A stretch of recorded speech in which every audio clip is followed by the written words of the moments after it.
नमस्कार दोस्तों, स्वागत करते हैं एक बार फिर से आपके अपने YouTube चैनल एजुकेशन की एट 6 पे, जहां पे हम आपके लिए रोज शाम को 4 बजे आरआरबी एनटीपीसी के रिगार्डिंग ये मॉक टेस्ट लेकर आ रहे हैं, जहां पे जीके जीएस और करंट अफेयर से जुड़े वो सवाल जो कि आपके परीक्षा में पूछे जा सकते हैं, उसका एक अभ्यास सेट चला रहे हैं। आज सेट नंबर 7 है। आंसर देकर जाइएगा सभी प्रश्नों का। चलिए लेकर चलते हैं उन सभी प्रश्नों पे, लेकिन उससे पहले एक छोटी सी रिक्वेस्ट है कि अगर आप हमारे चैनल पे नए हैं तो प्लीज चैनल को सब्सक्राइब कीजिएगा रेड कलर के बटन को दबा के, और साथ ही साथ बेल आइकन दबा लीजिएगा ताकि हर वीडियो का नोटिफिकेशन आप तक सबसे पहले हमारे चैनल के माध्यम से आपको जा सके। लगातार ऐसे ही पल पल की अपडेट और जॉब्स नोटिफिकेशंस के लिए आप हमारा चैनल सब्सक्राइब कर सकते हैं। नई वैकेंसीज के नए अपडेट हम लेकर आ रहे हैं आपके लिए, चाहे वो बिहार से हो या अन्य राज्यों से हो या किसी भी सेक्टर से हो, प्राइवेट सेक्टर हो या फिर आपके पब्लिक सेक्टर से हो, तो वो सारे अपडेट आप तक मिलते रहेंगे इस चैनल के माध्यम से। दोस्तों लेकर चलते हैं उन सभी प्रश्नों पे जो कि आपका इंतजार कर रहे हैं, और हर क्वेश्चन के लिए 10 सेकंड का समय आपको यहाँ पे दिया जाएगा, तो आंसर सोच समझ के करना है। तो पहला क्वेश्चन आ चुका है आपके सामने, आंसर करना शुरू कीजिए। समय शुरू हो चुका है अब आपका। दोस्तों पहला क्वेश्चन कहता है कि सिंधु सभ्यता की मोहरों पर बने स्वास्तिक के चिन्ह, जी हाँ दोस्तों, किस देवता के उपासना का अनुमान लगाया जाता है? आंसर करेंगे नीचे कमेंट बॉक्स में। बिल्कुल, जिनका उत्तर यहाँ पे दोस्तों आ रहा है डी, यानी कि जी हाँ, सूर्य देवता का, तो आंसर यहाँ पे कर लीजिएगा। मोहनजोदाड़ो दोस्तों एक सभ्यता के शहर है जिसका पद्मासन, जी हाँ, पद्मासन की मुद्रा में एक ऐसी पुरुषाकृति मिली है जिसकी दाईं ओर चीता और बाईं ओर हाथी तथा गैंडे का ये और भैंसे का बैठा हुआ चित्र मिला है हमें। सिंधु घाटी सभ्यता की मोहरों पर बने जो स्वास्तिक होते थे उसके चिन्ह भी हमें मिल पाए हैं दोस्तों सूर्य देवता की उपासना करते हुए। तो ये एक आंसर होगा दोस्तों, आंसर डी हो जाएगा। अगले सवाल पे चलते हैं दोस्तों, यहाँ पे सवाल नंबर 2 पे आंसर कीजिएगा। समय शुरू होता है आपका अब। निम्नलिखित में से चोल वंश के प्रमुख केंद्र कौन सा था?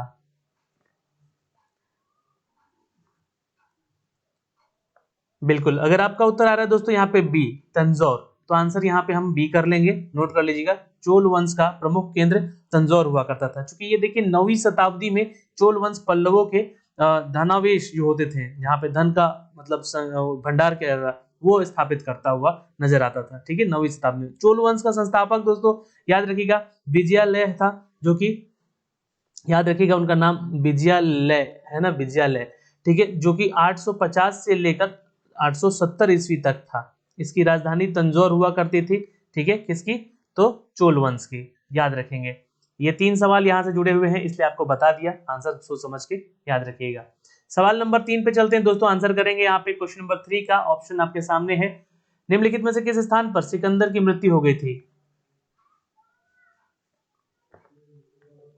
बिल्कुल, तो जिनका उत्तर आ रहा है दोस्तों यहाँ पे, जी हाँ, it's C, Babylon is the right answer. Note कर लेंगे दोस्तों, जी हाँ, Babylon is the right answer. Sikandar की मृत्यु दोस्तों कब हुई थी, ये क्वेश्चन पूछ सकते हैं एग्जाम में। तो 323 ईस्वी, जी हाँ, नोट कर सकते हैं, 323 ईस्वी पूर्व हुई थी, और ये 33 वर्ष की अवस्था में ही इसकी मृत्यु हो गई थी दोस्तों। ठीक है, तो ये दोनों ही क्वेश्चन इंपॉर्टेंट है, इतिहास में एनटीपीसी के सवाल में पूछे जा सकते हैं ऐसे प्रश्न, तो ध्यान जरूर रखिएगा आप लोग। सवाल नंबर चलते हैं दोस्तों 4 पे। जातक कथाएं किसके समय की कहानी से संबंधित था? समय शुरू है आपका, आंसर कीजिएगा जल्दी से आप लोग। बिल्कुल, जातक कथाएं देखिए दोस्तों, ये आपको बता दें कि ये बोधिसत्व, जी हाँ, नोट कर लीजिएगा दोस्तों, बोधिसत्व से संबंधित है, क्योंकि बोधिसत्व के समय की कहानी है, संबंधित है, क्योंकि बौद्धों के प्रस्ताव जो पाठ हुआ करते थे उसका अनुशावन कहते थे, उसको क्या कहते थे? अनुशावन, याद रखेंगे दोस्तों। ठीक है ना, ये क्वेश्चन बन सकता है एग्जाम में। सवाल नंबर चलते हैं 5 पे, आंसर कीजिएगा दोस्तों, यहाँ पे समय शुरू होता है आपका अब। अशोक के 14वें शिलालेखों में सर्वाधिक महत्व देने वाला शिलालेख कौन सा है? अशोक के 14वें शिलालेखों में सर्वाधिक महत्व देने वाला शिलालेख कौन सा है? तो आंसर कीजिएगा दोस्तों, इट्स डी, 13वां शिलालेख। बहुत ही ज्यादा फेमस है दोस्तों, आंसर क्या कर लेंगे? डी, 13वां शिलालेख है। और 13वां शिलालेख दोस्तों बृहत्शिष्ट कलिंग विजय, ये आपको याद होगा। ठीक है, जो कि अत्याचार करने वाले आटविक का उल्लेख करता है। ठीक है, ये अशोक के समय का है। तो क्वेश्चन इंपॉर्टेंट है, 14वें शिलालेख में सर्वाधिक महत्व देने वाला शिलालेख 13वां है। ठीक है, क्योंकि जाहिर सी बात है पहले का ही कुछ अपडेट हुआ होगा वहां पे। सवाल नंबर दोस्तों 6 पे चलते हैं, आंसर कीजिएगा। क्वेश्चन करंट अफेयर से है। 2020 के पेरिस पुस्तक मेले में किस देश के गेस्ट ऑफ ऑनर के रूप में नामित किया गया? किसे किया गया था भाई यहाँ पे? जी हाँ, तो आंसर कर लीजिएगा, इट्स ए भारत। नोट कर लेंगे, इट्स ए भारत। अच्छा, ऑप्शन नीचे भी था क्या? चलिए कोई दिक्कत नहीं, यहाँ पे आंसर करेंगे क्वेश्चन नंबर 7 का आप लोग। चलिए फटाफट आंसर करते हैं दोस्तों यहाँ पे क्वेश्चन का। कुतुब मीनार का निर्माण, कुतुब मीनार का निर्माण किसने करवाया, यानी कि पूरा किया? फाइनली पूरा करने वाले का नाम बताना है। आपको बता दें कि ये 1199 ईस्वी में जी हाँ कुतुबुद्दीन ऐबक ने बनवाया था। ठीक है, आंसर यहाँ पे सी हो जाएगा। सवाल नंबर चलते हैं दोस्तों 8 की तरफ। जी हाँ, मोहम्मद बिन तुगलक कौन था? क्वेश्चन इंपॉर्टेंट है, आ सकता है। हम रोज शाम को 4 बजे आपके लिए ये मॉक टेस्ट लेकर आ रहे हैं, तो आप लोग इस मॉक टेस्ट में अटेंड करें खुद को और आंसर देने का प्रयास करें। मोहम्मद बिन तुगलक एक तुर्की निवासी था। ठीक है, ये तुगलक जो था 1325 से लेकर 51 तक के तुगलक वंश का शासक हुआ करता था। ठीक है दोस्तों, आंसर यहाँ पे बी कर लीजिएगा। सवाल नंबर 9 पे चलते हैं दोस्तों, आंसर करेंगे यहाँ पे। चैतन्य महाप्रभु किस संप्रदाय से संबंधित हैं? ऑप्शन आपके सामने है, नीचे कमेंट बॉक्स में कमेंट जरूर कीजिएगा। चैतन्य महाप्रभु, देखिए क्वेश्चन इंपॉर्टेंट है, चैतन्य महाप्रभु किस संप्रदाय से संबंधित हैं? बिल्कुल, क्वेश्चन नंबर 9 का आंसर हो जाएगा दोस्तों वैष्णव। जिनका भी उत्तर ए आ रहा है, यहाँ पे उत्तर ए कर लीजिएगा, वैष्णव। चलिए दोस्तों आंसर कीजिएगा दोस्तों नेक्स्ट क्वेश्चन का। चलिए तो क्वेश्चन नंबर अब 10 पे चलते हैं और आंसर कीजिएगा दोस्तों आप यहाँ पे। ईस्ट इंडिया कंपनी ने जहांगीर के दरबार में निम्नलिखित में से पहले किसको भेजा था? तो यहाँ पे आंसर दे के जरूर जाइएगा, हर क्वेश्चन का जवाब देना है, समय समाप्त होता है। जी हाँ दोस्तों, आंसर कर लीजिएगा दोस्तों, इट्स सी। जी हाँ, नोट कर लेंगे, कैप्टन हॉकिंस को। दोस्तों आपको बता दें कि जो ईस्ट इंडिया कंपनी थी वो जहांगीर के दरबार में हॉकिंस को पहले भेजा था, और राजा जेम्स जो थे वो प्रथम, जो राजा जेम्स प्रथम थे उसका दूत बनकर ये 1609, ये डेट याद रखिएगा क्योंकि ये क्वेश्चन पूछा जा सकता है, 1609 ईस्वी में कैप्टन हॉकिंस जहांगीर के दरबार में आया था। ठीक है, तो ये इंपॉर्टेंट क्वेश्चन है, स्टार मार्क भी यहाँ पे लगा सकते हैं आप इसके लिए। चलिए सवाल नंबर चलते हैं दोस्तों यहाँ पे नेक्स्ट 11 पे चलते हैं, आंसर कीजिएगा, समय शुरू होता है आपका अब। यहाँ पे कांग्रेस का 1906 का अधिवेशन जिसमें कि स्वराज को लक्ष्य घोषित किया गया था, कहां पर हुआ था दोस्तों? आंसर कीजिएगा, बहुत इंपॉर्टेंट क्वेश्चन है। बिल्कुल, आंसर बी हो जाएगा, कोलकाता, जिनका उत्तर आ रहा है इज द राइट आंसर। ठीक है, 1906 का अधिवेशन, 1905 में बंगाल विभाजन, ये सब कुछ याद रखना होगा इस समय से, क्योंकि ये सारे प्रश्न पूछे जा रहे हैं। और आपको बता दें कि ये पूछा भी गया है मिनिस्ट्रियल लेवल आइसोलेटेड कैटेगरी में, तो यहाँ से इंपॉर्टेंट होता है। अच्छा, एक और ध्यान रखिएगा बात, सन 1924 है ना, 1924 का बात है, ये 40वां अधिवेशन हुआ था। ये भी ये ध्यान रखेंगे, कांग्रेस का 40वां अधिवेशन बहुत फेमस था, जिसके अध्यक्ष कौन थे? तो महात्मा गांधी हुआ थे। ठीक है, ये इसलिए फेमस था सबसे ज्यादा। चलिए सवाल नंबर चलते हैं दोस्तों नेक्स्ट, सवाल नंबर 12 पे चलते हैं। हमारी पृथ्वी कितने देशांतरों में बटी है? ऑप्शन आपके सामने है, ज्योग्राफी का क्वेश्चन है, आंसर जरूर देकर जाएंगे। बिल्कुल, क्वेश्चन नंबर 12 का आंसर करेंगे दोस्तों यहाँ पे। हमारी पृथ्वी कितने देशांतरों में बटी है? तो आंसर यहाँ पे आना चाहिए आपका सी, 360। जी हाँ दोस्तों, नोट कर लेंगे, 360 देशांतरों में बटी हुई है। पृथ्वी को दोस्तों 24 समय जोन में बांटा गया है।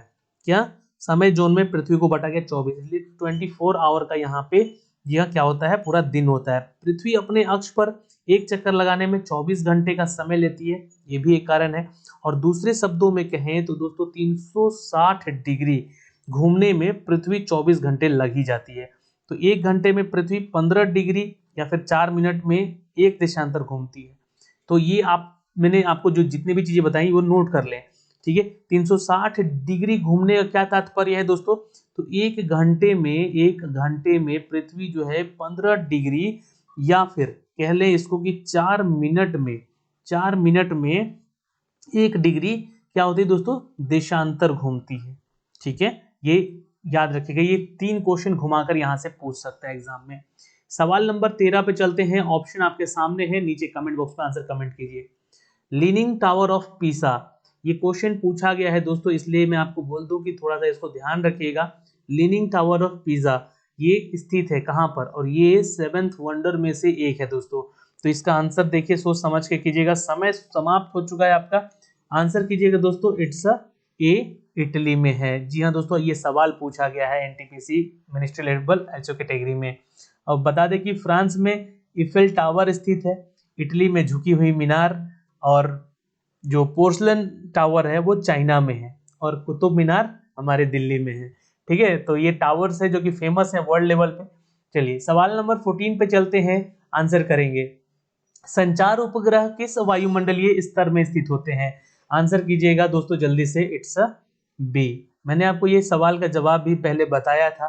ठीक है, एक क्वेश्चन आया हुआ था अभी एग्जाम में हाल ही में कि जो एरोप्लेन्स होते हैं दोस्तों वो कौन से आयन मंडल में हमारे उड़ते हैं।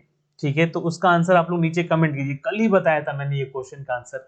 ठीक है, तो आंसर यहाँ पे बी कर लीजिएगा। संचार उपग्रह जो है दोस्तों हमारे जो भी हैं यहाँ पे वो आयन मंडल के वायुमंडलीय स्तर पे स्थित होते हैं। आयन मंडल की ऊंचाई अगर पूछ देना तो 60 किलोमीटर की, सॉरी केएम है ये, माफ कीजिएगा, यहाँ पे क्या बोलेंगे, किलोमीटर की है। 60 किलोमीटर से लेकर 640 किलोमीटर तक की है। ठीक है, ये इसकी ऊंचाई है। अच्छा, यह भाग कम वायु दाब तथा पराबैंगनी किरणों को आयनीकृत करता है। ठीक है, इसको डी लेयर भी कहते हैं। ओके, सवाल नंबर चलते हैं दोस्तों 15 पे। दोस्तों यहाँ पे बताइएगा आंसर करके, नेफ्रोमीटर में निम्नलिखित में से किसका मापन किया जाता है? देखिए हर सवाल के साथ डिस्क्रिप्शन दे रहे हैं ताकि कोई क्वेश्चन अगर मिलता जुलता पूछ ले तो एग्जाम में आप आंसर कर पाए। बिल्कुल यहाँ पे आंसर हम बी करेंगे दोस्तों, is the right answer, B is the right answer. बादलों की दिशा एवं गति, नेफ्रोमीटर से हमें बादलों की दिशा और गति का जी हाँ ज्ञान हो पाता है या हमें उससे माप पाते हैं। ओके, सवाल नंबर चलते हैं दोस्तों 16 पे, आंसर करेंगे इसका जल्दी से। गेहूं की खेती निम्नलिखित में से किस मिट्टी से संबंधित है? फटाफट आंसर करेंगे दोस्तों, यहाँ पे हर सवाल का जवाब देना महत्वपूर्ण है। 16 का आंसर हो जाएगा दोस्तों, it's a is the right answer. Note कर लीजिएगा, चरनोजम मिट्टी, नोट कर सकते हैं, गेहूं की खेती के लिए चरनोजम मिट्टी का संबंध है यहाँ पर। और चरनोजम मिट्टी जो है दोस्तों वो जैविक तत्वों की कमी से होता है, परंतु इसमें खनिज तत्व की प्रचुरता होती है, इसलिए ये ज्यादा फेमस है और ये संबंधित भी है इससे। ठीक है, आंसर ए हो जाएगा यहाँ पे। सवाल नंबर 17 पे चलते हैं दोस्तों, समय शुरू हो चुका है आपका, आंसर करेंगे यहाँ पे नीचे। अब धरातल के जिस स्थल पर सर्वप्रथम भूकंप का अनुभव किया जाता है उसे क्या कहते हैं? देखिए ये सवाल आ चुका है आरआरबी में, तो आंसर कीजिएगा दोस्तों, इसको हम लोग भूकंप अधिकेंद्र कहते हैं। क्या कहते हैं? भूकंप अधिकेंद्र कहते हैं। दोस्तों इन टॉप 40 एमसीक्यूज में आपका स्कोर भी मायने रखता है, कितना जीके जीएस आप लोग उत्तर सही कर पा रहे हैं। कुछ करंट के भी क्वेश्चन है जो कि आपको आंसर करने होंगे यहाँ पे, तो इसका ध्यान रखेंगे। भूकंप के उद्भव स्थान को हम लोग उसका केंद्र कहते हैं, लेकिन अगर धरातल के जिस स्थल पर सबसे पहले आपको प्रतीत हो यानी कि अनुभव हो उस चीज का कि भूकंप आया हुआ है, तो उसको हम लोग अधिकेंद्र कहते हैं। ठीक है, ये ध्यान रखेंगे। सवाल नंबर चलते हैं दोस्तों 18 पे, आंसर करेंगे नीचे कमेंट बॉक्स में जल्दी से। सिलवासा की राजधानी कहाँ है? जल्दी, सिलवासा राजधानी है किसकी? एक्चुअली सॉरी माफ कीजिएगा, सिलवासा जो है दादर नगर हवेली की राजधानी है। आंसर क्या कर लेंगे दोस्तों यहाँ पे? It's B is the right answer. Note कर लीजिएगा, दादर नगर हवेली का क्षेत्रफल अगर पूछ देना तो 491 वर्ग किलोमीटर है। ठीक है, क्या है ये? तो वर्ग किलोमीटर की है। ठीक है, 491। और ये संघीय क्षेत्रों में 86% जनता आदिवासी है इसकी, जिसका मुख्य पेशा क्या है? तो खेती है। ठीक है दोस्तों, सवाल नंबर चलते हैं 19 पे। दोस्तों सवाल का जवाब दीजिएगा यहाँ पे, जोको विडोडो निम्नलिखित में से किस देश के राष्ट्रपति लगातार दूसरी बार निर्वाचित हुए हैं? जल्दी से आंसर कर लीजिएगा दोस्तों, क्वेश्चन नंबर 19 का करेंट का क्वेश्चन है, ये भी हाल ही में ये फिर से बने हैं, जोको विडोडो। जी हाँ दोस्तों, आंसर कीजिएगा, इट्स डी इंडोनेशिया। ठीक है दोस्तों, इंडोनेशिया की राजधानी जकार्ता, ये आपको बता दें, और जोको विडोडो यहाँ के बने हैं फिर से राष्ट्रपति। सवाल नंबर 20 पे चलते हैं, आंसर कीजिएगा दोस्तों जल्दी से। निम्नलिखित में से कौन सा सुमेलित नहीं है? नहीं है सही सुमेलन, तो ये ध्यान देंगे आप लोग, यहाँ पे ऐसे क्वेश्चन पूछे गए हैं अभी हाल के परीक्षाओं में। तो आंसर करेंगे दोस्तों, जो कि ए को यहाँ पे कर दिया गया है मैच कर्नाटक के साथ। कर्नाटक सुमेलित गलत हो जाएगा, कथक जो है दोस्तों वह उत्तर प्रदेश की है, ये ध्यान रखें यहाँ पे, ठीक है, उत्तर प्रदेश की ये लोक नृत्य है। अच्छा, मिजोरम की क्या है पता है? तो मिजोरम का है दोस्तों चेराकान, खानटम। जम्मू कश्मीर का अगर पूछ दे तो राउफ है, हिकात है। कर्नाटक का अगर पूछ दे तो याद रखिएगा दोस्तों यक्षगान। लिख लीजिए, ये शायद आपको याद रहेगा, लिख लीजिएगा तो एक बार लिखिए जरूर, कोई भी सवाल अगर बताया जा रहा है तो। सवाल नंबर 21 पे चलते हैं। राष्ट्रीय ध्वज को अधिकार रूप से कब मान्यता मिली है?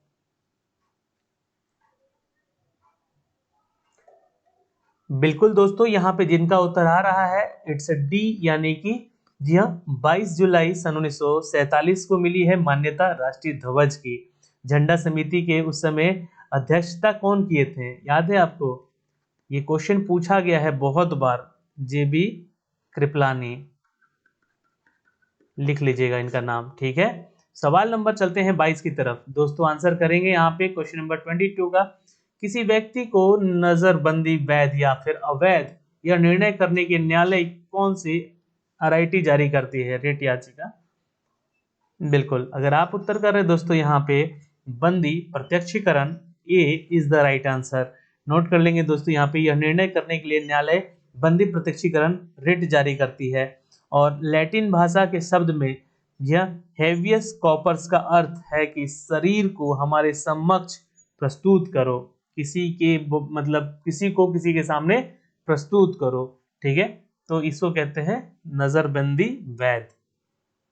सवाल नंबर चलते हैं दोस्तों 23 पे, आंसर करेंगे यहाँ पे अभी तक राष्ट्रीय आपातकाल कितनी बार घोषित किया गया है?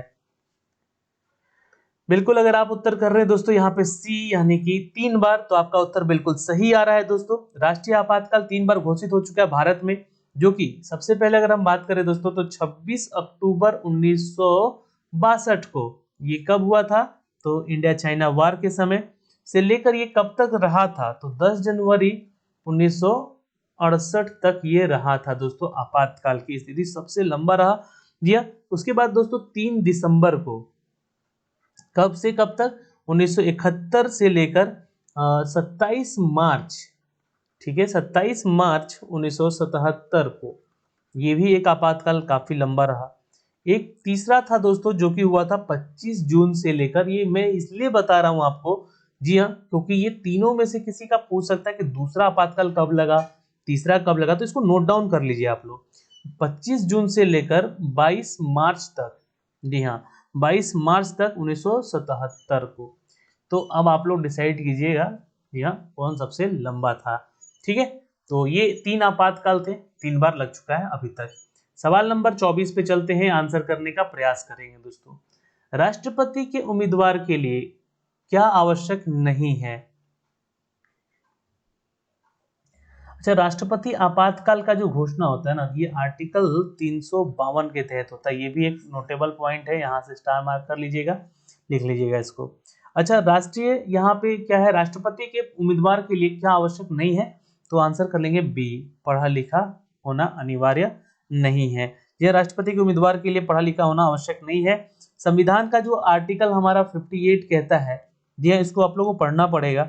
उसके अनुसार कोई भी व्यक्ति राष्ट्रपति के पद के लिए योग्य तब होगा जब वो भारत का पहला नागरिक होगा, माना जाएगा, मतलब 35 वर्ष की आयु पूरी कर चुका होगा, 35 ईयर्स का एज क्रॉस करना होगा उसको, लोकसभा का सदस्य निर्वाचित होने के लिए योग्य तथा हो, और भारत सरकार या किसी भी राज्य की सरकार के अधीन उस सरकारों में से किसी एक नियंत्रण में से वो स्थानीय रूप से पदाधिकारी को फॉलो किया हो, जैसे कि राज्यपाल भी हो सकता है। जैसे कि हमारे अभी राष्ट्रपति जो है वो राष्ट्रपति बनने से पहले बिहार के राज्यपाल भी रह चुके थे, ठीक है, ध्यान रखेंगे। सवाल नंबर 25 पे चलते हैं दोस्तों, ऑप्शन है आपके पास, आंसर कीजिएगा जल्दी से। टीवी सीरियल के प्रसिद्ध हास्य अभिनेता वोलोदिमीर जेलेंस्की किस देश के राष्ट्रपति निर्मित हुए हैं? तो ये करेंट का क्वेश्चन है, आंसर सी कर लीजिएगा दोस्तों, आंसर हो जाएगा सी, यूक्रेन के, ठीक है।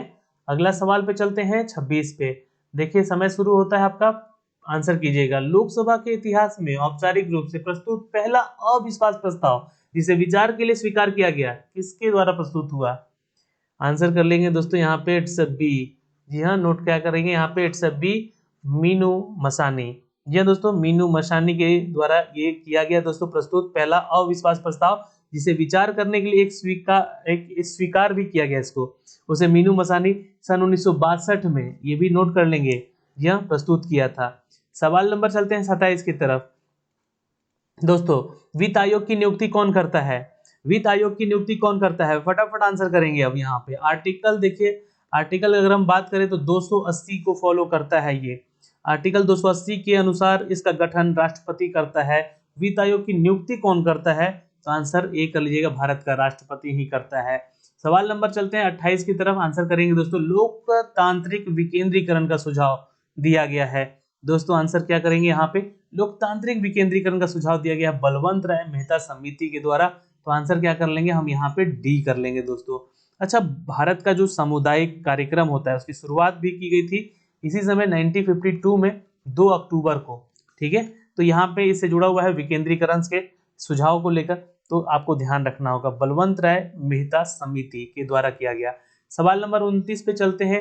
हाल ही में 5G कवरेज और ब्रॉडबैंड गीगाबाइट नेटवर्क वाला विश्व का पहला शहर कौन बन गया है? तो देखिए क्वेश्चन इंपॉर्टेंट है, 29 भी करंट का क्वेश्चन है। 5G कवरेज कर चुका है ब्रॉडबैंड गीगाबाइट, जी हाँ, जीबी में ये नेटवर्किंग प्रोवाइड कर रहा है, यानी कि जो इंटरनेट है। तो आंसर कीजिएगा दोस्तों, इट्स अ सी, जी हाँ, संघाई, चाइना का ये शहर है संघाई, नोट कर सकते हैं दोस्तों। सवाल नंबर 30 पे चलते हैं, आंसर करने का प्रयास करेंगे। हर सवाल का 10 सेकंड समय दे रहा हूं, आंसर करके जाइएगा। दोलन करते समय लोलक की स्थितिज ऊर्जा कहां पर अधिकतम होती है? तो ये तो क्वेश्चन बहुत बार बता चुका हूं, वैसे आप लोग को आंसर करना होगा यहाँ पे।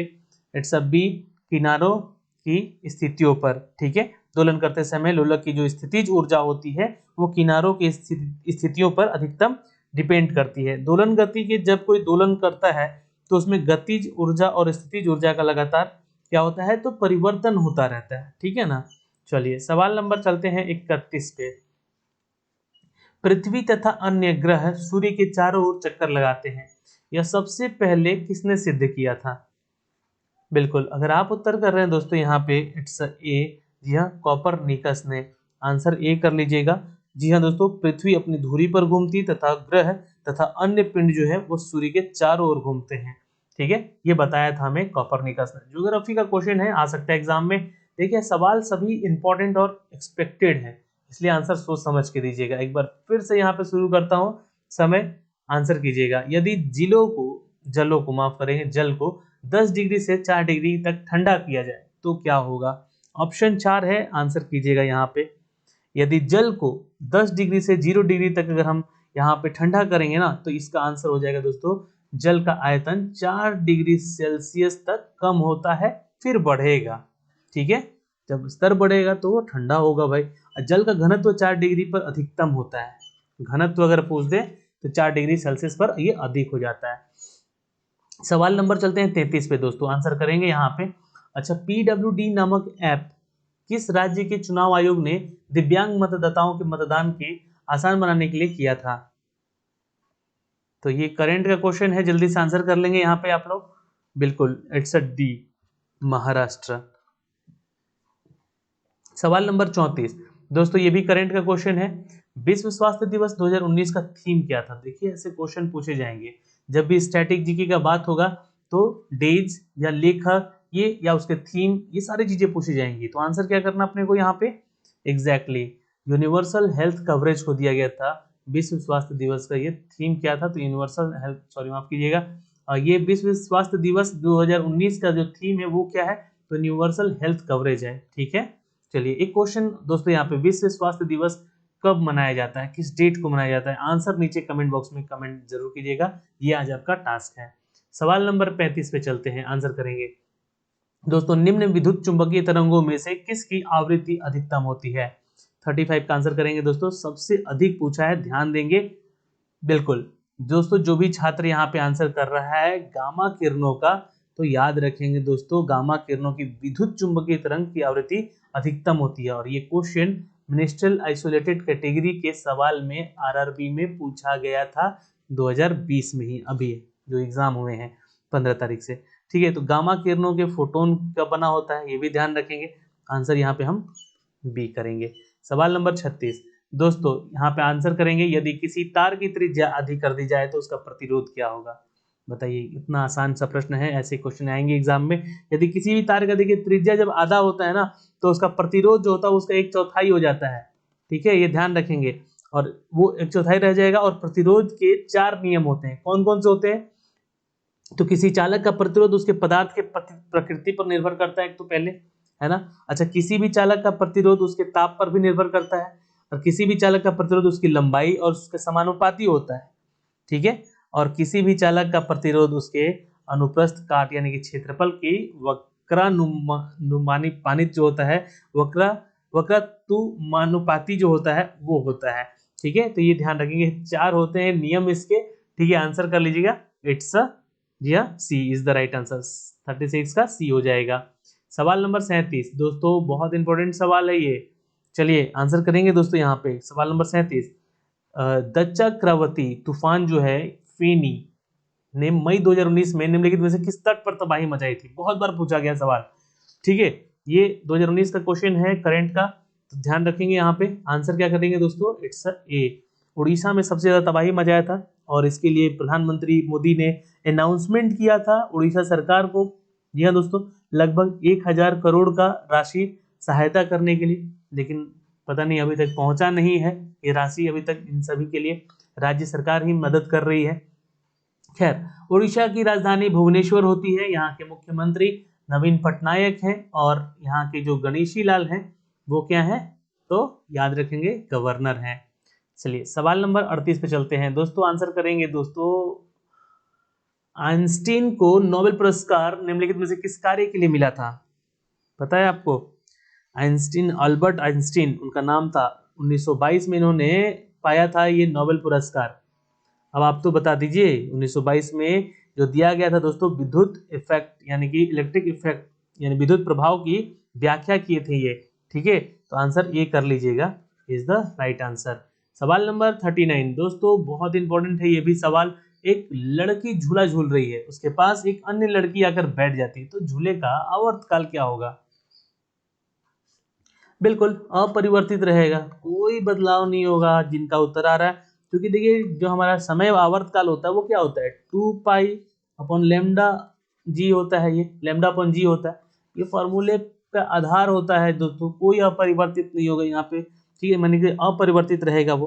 टी हमारा आवर्तकाल है, लेमडा जो है यानी कि जो एल है वो दोलन के आगे की लंबाई है, और जी हमारा क्या है, गुरुत्वाकर्षण बल है। आंसर करेंगे दोस्तों 40 का। दोस्तों, कर्नेल लाइट किसका अयस्क है। आंसर करने का समय शुरू होता है आपका अब। दोस्तों आंसर कर लीजिएगा, कर्नेल लाइट, जी हाँ, इट्स अ ए हो जाएगा आंसर, मैग्नीशियम का होता है दोस्तों। ठीक है, आंसर क्या कर लेंगे, ए इज द राइट आंसर। अच्छा, कर्नेल लाइट का जो फॉर्मूला होता है वो क्या होता है, KCl MgCl2 6H2O। ठीक है, ये आपका कर्नेलाइट होता है। तो दोस्तों यहाँ से ये सवाल जो है आपके एग्जाम में पूछे जाने के लिए, जी हाँ दोस्तों, अति संभावित प्रश्न थे, यानी कि एक्सपेक्टेड थे, मोस्ट इंपॉर्टेंट थे। तो आप लोगों को क्या करना है, इन सभी प्रश्नों को याद रखना है, पढ़ना है। इनका PDF चाहिए तो आप लोग कमेंट नहीं करते यार, बिना कमेंट के। देखिए मैं एक लोग का नहीं, कम से कम 100 कमेंट आ जाए ना, तब ये PDF आप लोगों तक पूरा साझा कर दूंगा। जितने भी टेस्ट ले रहा हूँ, ये सारे टेस्ट के क्वेश्चन आपके एग्जाम में आएंगे ही आएंगे। ये बहुत ही ज़्यादा इंपॉर्टेंट सवाल है। तो दोस्तों आज के लिए इस वीडियो में इतना ही। आप हमारे साथ यहाँ बने रहें, उसके लिए बहुत बहुत धन्यवाद। वीडियो पसंद आया हो तो एक लाइक और शेयर जरूर कीजिएगा अपने दोस्तों के ग्रुप में। बाय बाय, टेक केयर, ध्यान रखिएगा अपना और अपने परिवार का भी।